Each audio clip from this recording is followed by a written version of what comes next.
Antibodies, also known as immunoglobulins, are secreted by plasma cells, which are also called effector B cells. These antibodies can bind specifically to one type of antigen, or more specifically, to one type of antigenic determinant. We can make an incredible number of unique types of antibodies to help us recognize and defend against a variety of antigens. This ability to make multiple kinds of antibodies relies on rearrangements of sections of our DNA. That way we can use thousands of genes to make millions of possible antibodies. These various antibodies fall into 5 general classes based on their structure. The structure of an antibody is made of 4 polypeptide or protein chains. 2 of those chains are called heavy chains, and 2 are called light chains because they're only about half the size of a heavy chain. Both heavy chains are identical to each other, and both light chains are identical to each other as well. Each of these chains has what's called a variable or V region that's able to actually bind to different kinds of antigens. This unique portion is where that binding to an antigen takes place, so it is referred to as the binding site of the antibody. Each of these chains also contains what's called a constant or C region. They're constant because they're about the same in all of the antibodies from the given class. We said that there are 5 classes of antibodies or immunoglobulins. The first one is called a type M or IgM. This is the first class of immunoglobulins that's secreted by plasma cells. Because of that, the active secretion of IgM indicates that there is a current infection somewhere in the body. These IgM kinds of antibodies help activate the complement protein system that helps destroy things like bacteria inside of the body. The IgMs are relatively large, and because of that, they contain numerous binding sites. The second class of immunoglobulins is the class A, or IgA type of immunoglobulin. IgA is found in sweat and saliva and other body secretions pushed out onto the surface of the body or outside of membranes. These help stop pathogens from attaching to epithelial surfaces, trying to prevent infections from happening in the first place.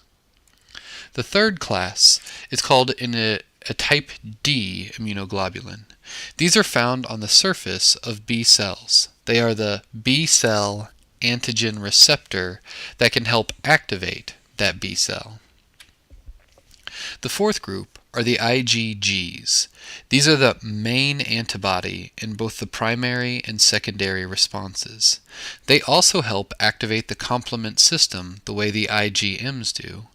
The major difference here is that this is the number 1 kind of antibody we use to help in our immune response, and because IgGs are relatively small, they also have the ability to cross the placenta and provide an immune defense for a developing fetus, so that if a mother is exposed to a pathogen, the fetus can also have an immune response to defend against that same pathogen.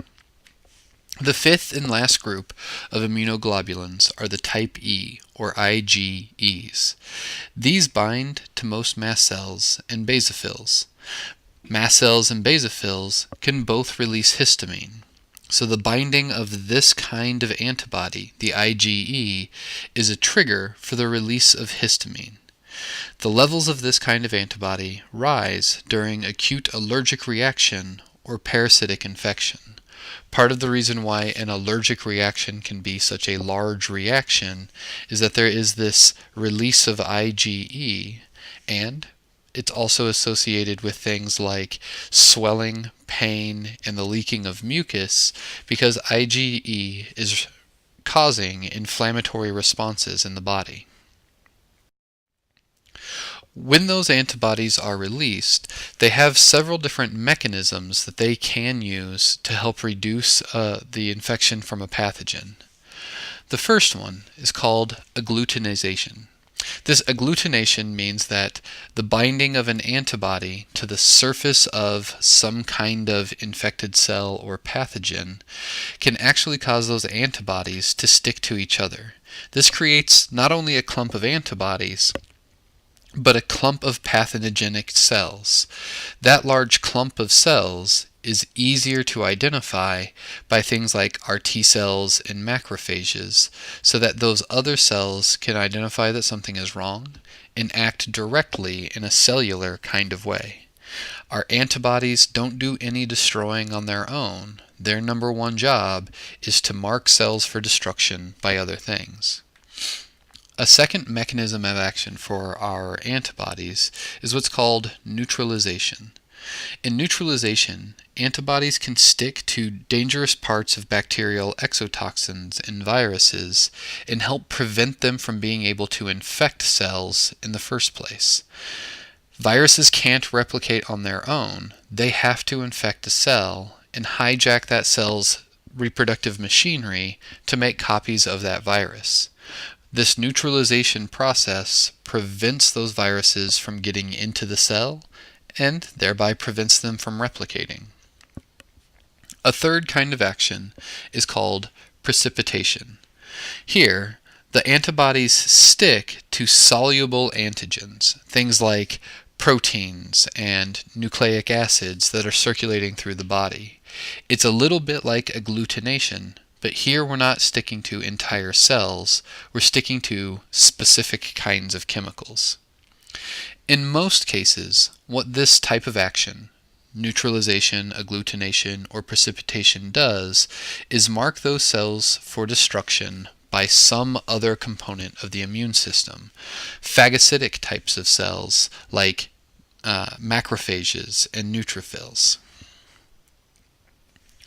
Another thing that our antibodies can do, which we mentioned for the IgMs and the IgEs, is that they can activate the complement system. That complement protein system can increase the ability of phagocytic cells to recognize that something is wrong and swallow those infected cells to destroy them. It can also increase inflammation to the area. By increasing inflammation, we're causing more cells and more fluid to rush to that area, bringing with it phagocytic defensive kinds of cells.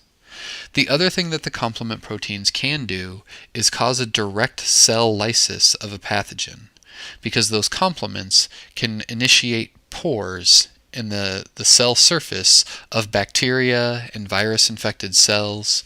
Those pores allow water to rush into that antigenic cell, and as the cell swells past its breaking point, it eventually bursts open and can no longer reproduce and spread the infection through the body.